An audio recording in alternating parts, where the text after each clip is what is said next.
We appreciate the opportunity to be here and the opportunity to try to serve and help. Again, my name is Matthew J. Watts. I'm the senior pastor and teacher of the Grace Bible Church in Charleston. Also, I serve as the president of Hope Community Development Corporation. So what I'd like to do maybe is take 15 minutes and try to run through some things, and then any questions you have, I'll try to entertain. If you want to stop me at any point, just raise your hand. I'll certainly stop. But I do want to lay out a philosophy, as I shared last week. I'm certainly not an expert, but I've lived poverty for the first 25 years of my life and tried to understand it ever since. So my entire 57 and a half years, I've tried to see if I can understand this and what can I do to help people that were trapped in the cycle of poverty. Last week I talked just briefly as to why are children in poverty, and children in poverty for one of several reasons, and it has to do with their parents, not themselves. It's the economic status of the parents, the skill levels of the lack thereof of the parents, the educational lack thereof of the parents, and that's why kids in poverty, their parents uneducated, unskilled, underemployed, unemployable, or they lack employment opportunities where they're geographically located. The factors that contribute to children being in poverty, and again, a number of factors involving the children's parents that makes them unemployable, unemployed, underemployed, et cetera. And this is what we normally kind of focus on in terms of trying to address these issues that would help the parents be more competitive in the workforce. And so why is the cycle of poverty perpetuated among children? It's perpetuated among children for one basic reason, is that children, for whatever reason, continue to perpetuate a cycle of poverty because they do not obtain the skill levels in the K through 12 education system that equips them for post-secondary education that will prepare them for employment in a livable wage job. And the changes in our economy contribute significantly to that. As late as 1979, 26% of all people employed in the state of West Virginia had less than a high school diploma in 1979, but today is less than 12% of people that are employed have less than a high school diploma. So the nature of the economy has changed, requiring higher educational levels and higher skill levels, what I call the reduction in the jobs in the manufacturing and construction sector that were jobs that required low education, but they were high-paid jobs. You look at the trend of our manufacturing jobs in West Virginia, it declined from 122,000 in 1979 to about 58 to 60,000 the last time we looked at numbers in 2011. So we saw over a 50% drop in manufacturing jobs in West Virginia. And those jobs, by and large, have been replaced by much lower paying service economy-driven jobs.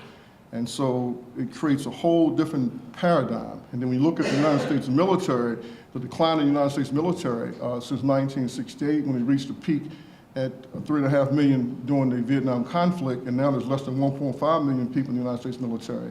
This was an opportunity for young men in particular to leave neighborhoods who dropped out of high school with poor academic or educational skills, go in the military, get their GED, get a skill, and come back a solid citizen. That's no longer an option because you cannot get in the military without a high school diploma or a GED and basic skill levels at least a 10th grade level to pass the ASVAB test. This has created a whole new economic paradigm for people in West Virginia, and more people are stuck in West Virginia because of the immigration in states around us. They have enough labor to fill their job. They don't need for us to come anymore, and the competition with those jobs. So these are some of the reasons that the cycle is perpetuated when our children don't get the skills that they really need to compete in today's economy. They're stuck in a perpetual cycle of poverty.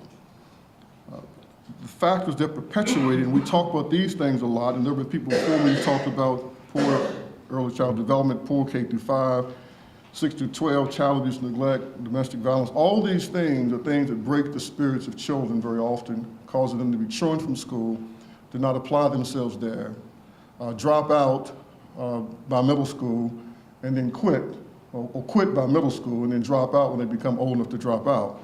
And so the cycle is perpetuated. And so what do we need to do to address child poverty? And we got to do more and talk about this for sure.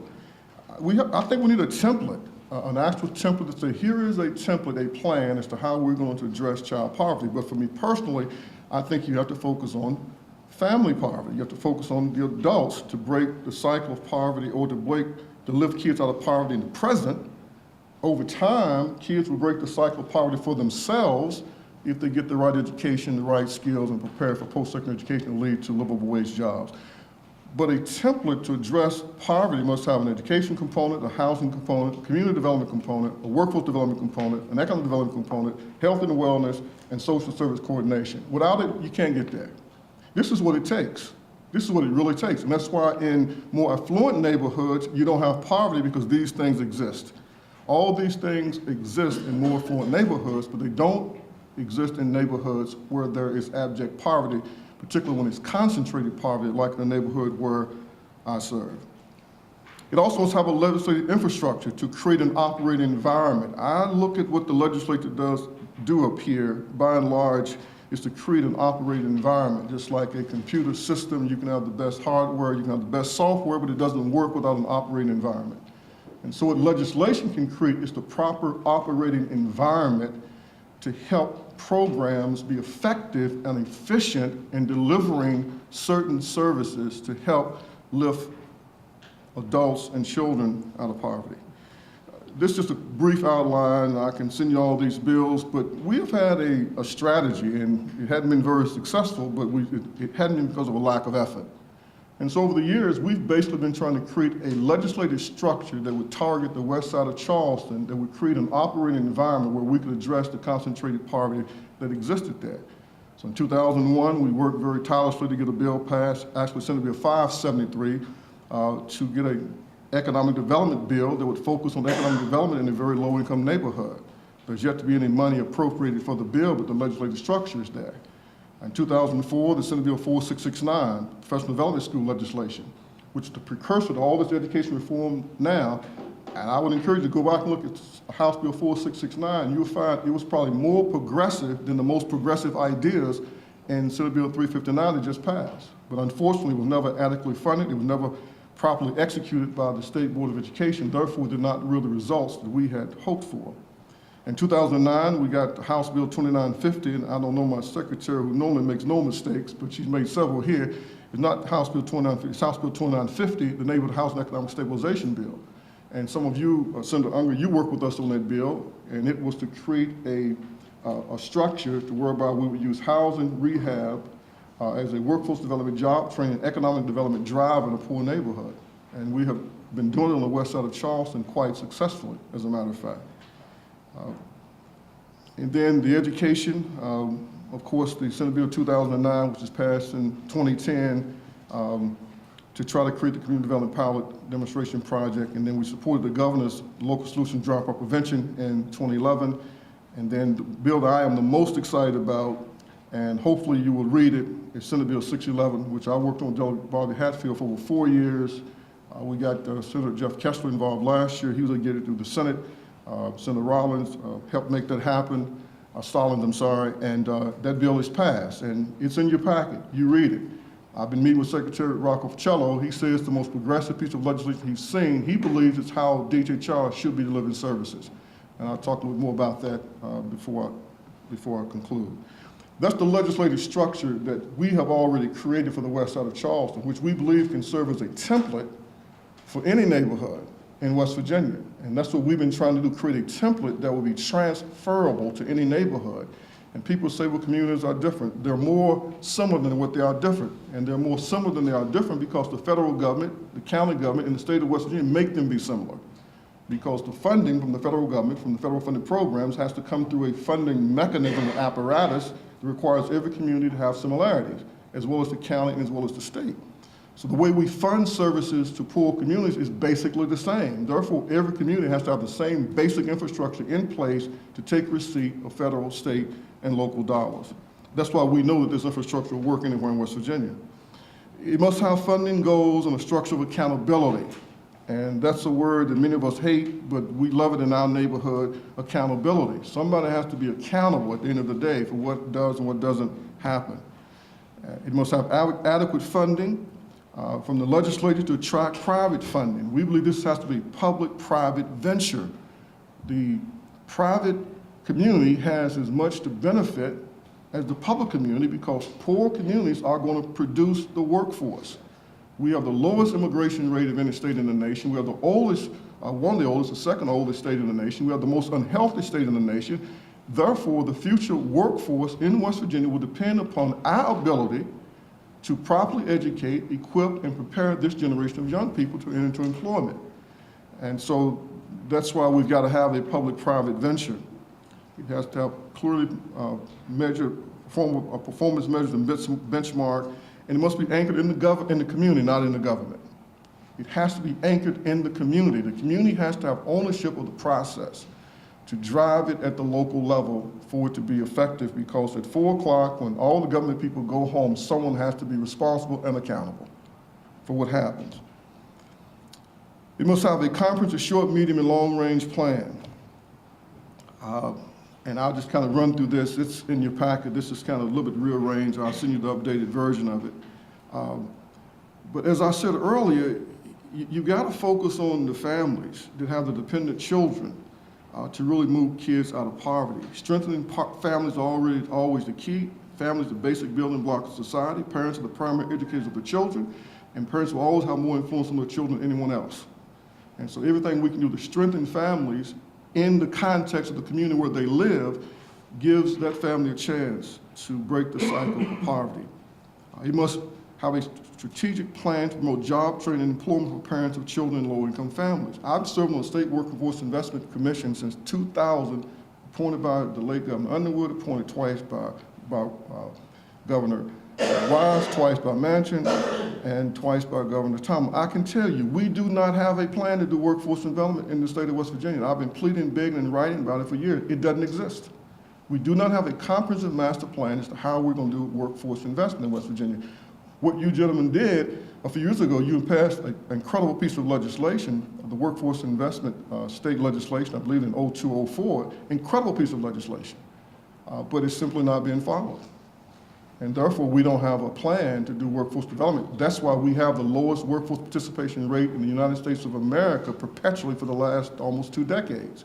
And we made no progress in increasing our workforce participation rate.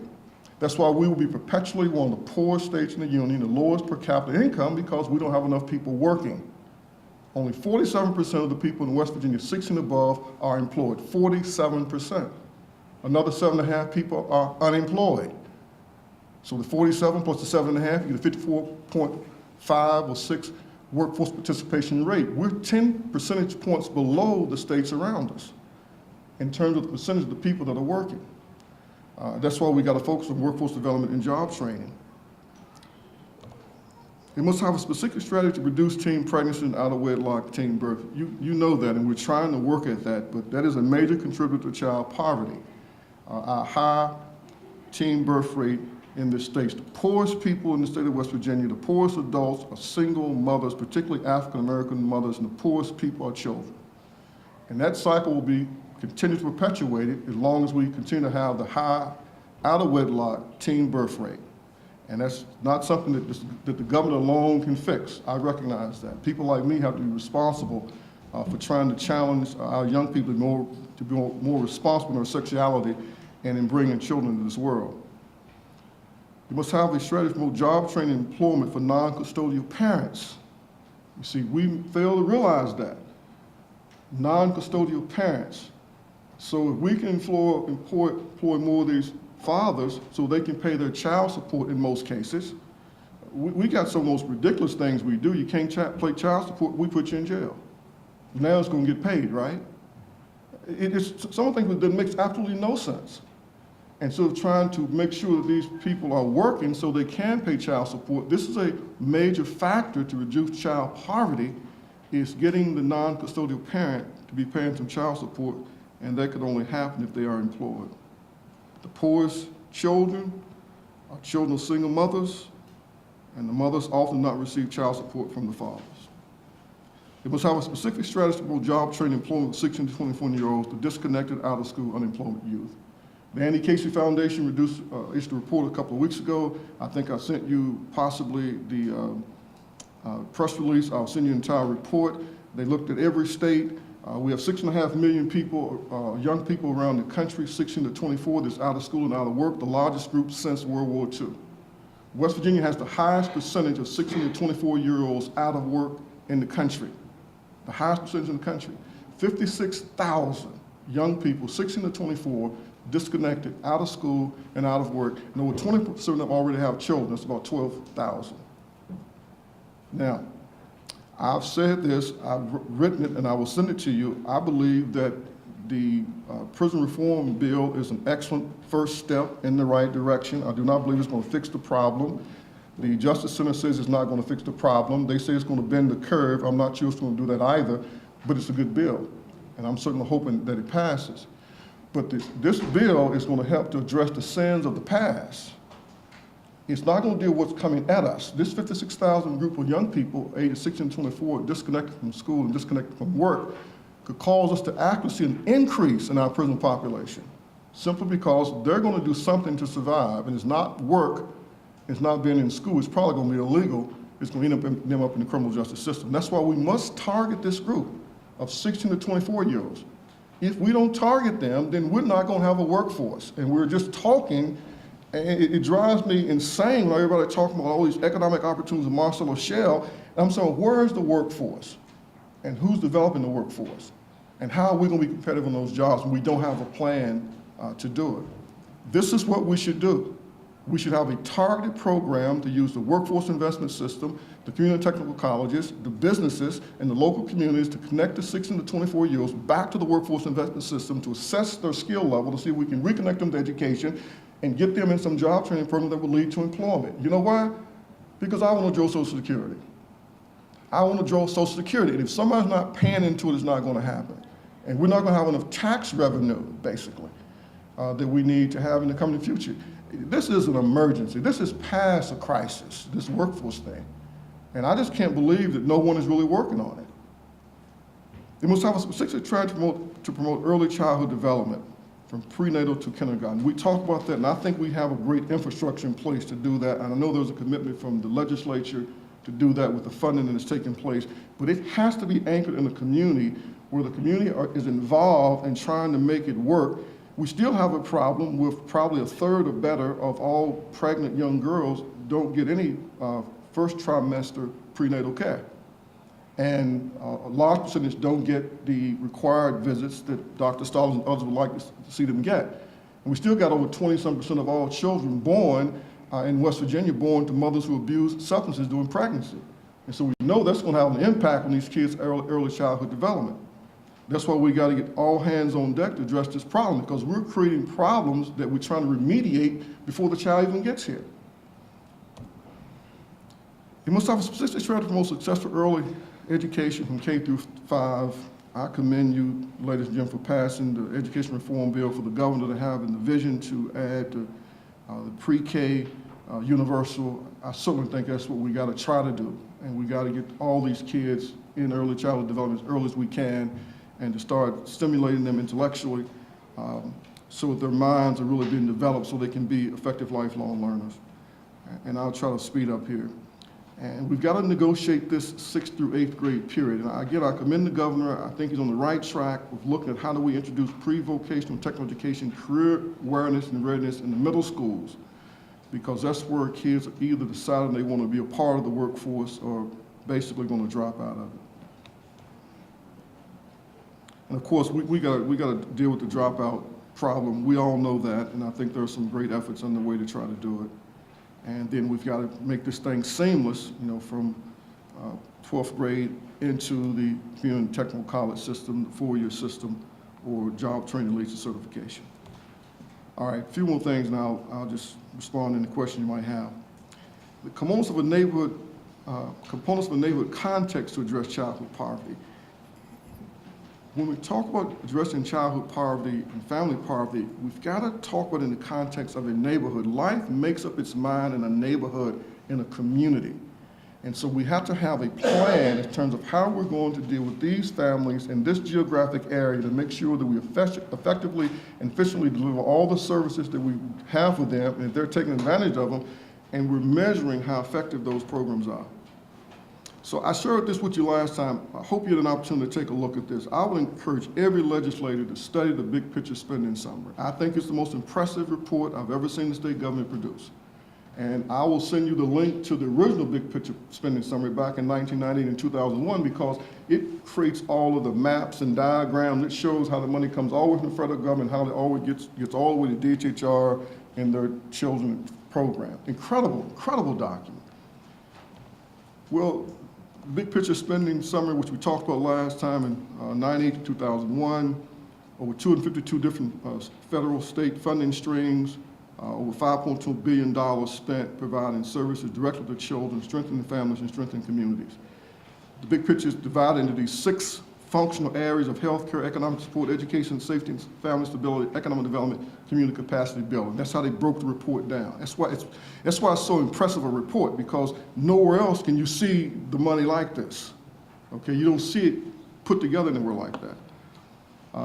And what their premise for their study, and this is these interagency government groups, they came together and said, we need to come together because many youth are being underserved or overserved because we lack a coordinated, comprehensive planning process that will provide adequate and appropriate resources where they were most needed. And then they talked about the lack of goals, accountability, really what the services were and so forth. This is the premise of their study. They looked at the programs that benefited children directly, supported families, and strengthened communities. A little bit busy, hard to read. These numbers show you what it looked like, how it broke down the amount of money that was spent. How do I get rid of this?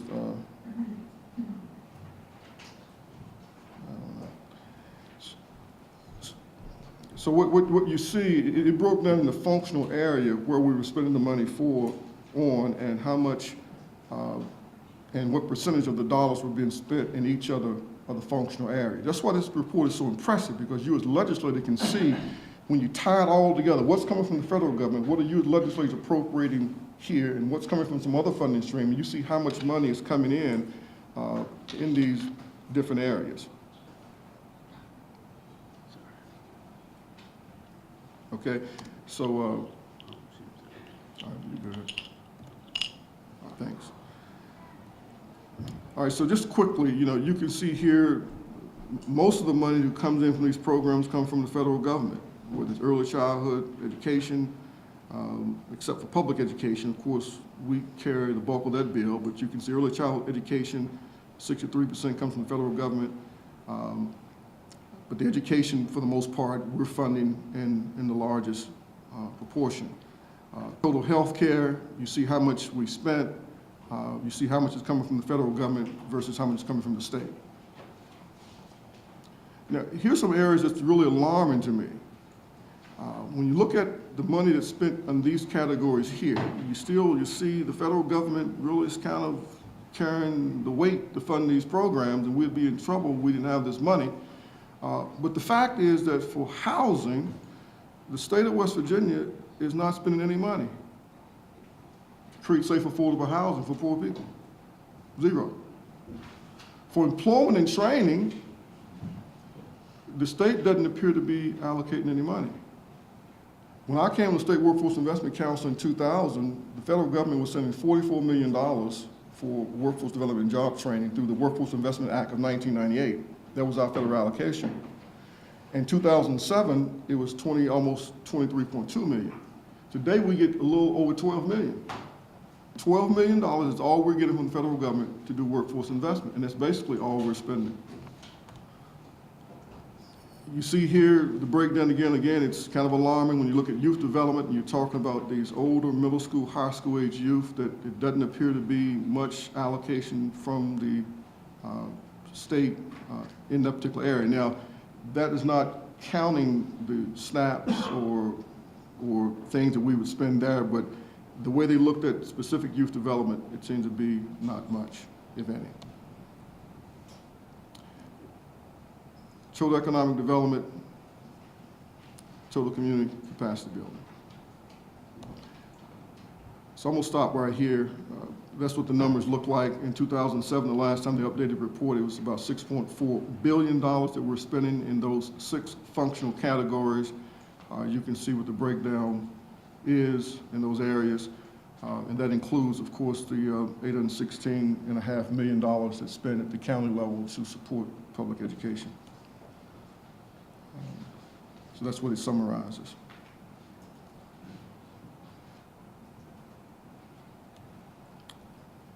enough numbers. I'm getting dizzy myself. And I love numbers. I mean, I love them. So I'll stop right there. I got a few minutes if you guys, but I want to make sure that I'm gracious to the person that comes behind me